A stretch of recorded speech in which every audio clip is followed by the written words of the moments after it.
कल्पना कीजिए, एक ऐसी दुनिया जहां यूरोप अंधकार में था और भारत ज्ञान से रोशन। एक समय था जब दुनिया साइंस सीखने के लिए भारत की ओर देखती थी।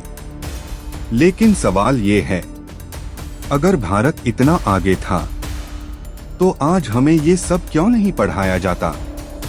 आज की इस कहानी में हम जानेंगे उस भारत को जिसे इतिहास की किताबों ने धीरे धीरे भुला दिया। आज से लगभग 2000 साल पहले भारत में ऐसे विश्वविद्यालय थे जहां दुनिया के कोने कोने से छात्र आते थे। नालंदा, तक्षशिला, ये सिर्फ स्कूल नहीं थे, ये ग्लोबल नॉलेज सेंटर्स थे। यहाँ मेडिसिन पढ़ाई जाती थी, एस्ट्रोनॉमी सिखाई जाती थी और मैथमेटिक्स को जीवन से जोड़ा जाता था। भारत में ज्ञान पूजा जाता है। लेकिन असली चौंकाने वाली बात अभी बाकी है। आज आप मोबाइल चला रहे हैं, कंप्यूटर इस्तेमाल कर रहे हैं। ये सब एक चीज के बिना संभव नहीं था, 0, 0। जब दुनिया को गिनती नहीं आती थी, भारत ने शून्य को समझ लिया था। आर्यभट्ट ने गणित को आसमान से जमीन पर उतारा।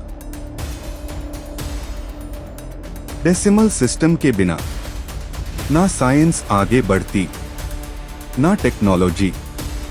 एक विदेशी इतिहासकार ने लिखा, India gave the world a language of numbers.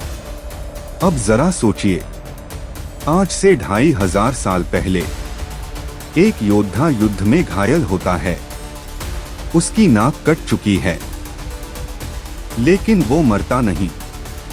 क्यों? क्योंकि भारत में सुश्रुता जैसे सर्जन थे। सुश्रुता संहिता में 200 से ज्यादा सर्जिकल टूल्स का वर्णन है।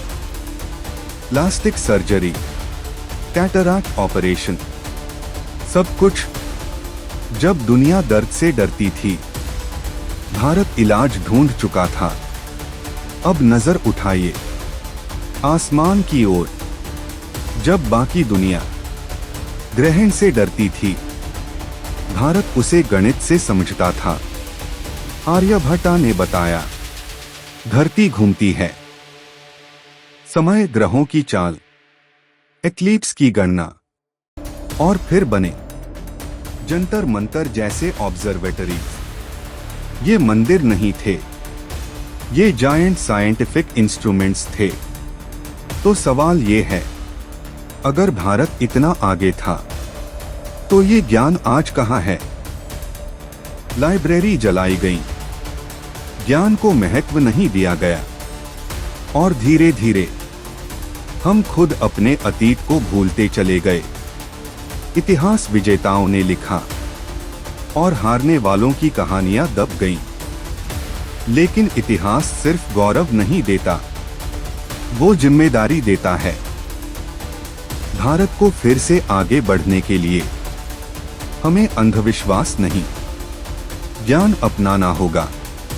क्योंकि भारत महान था, ये कहने से नहीं, बल्कि उसे समझने से।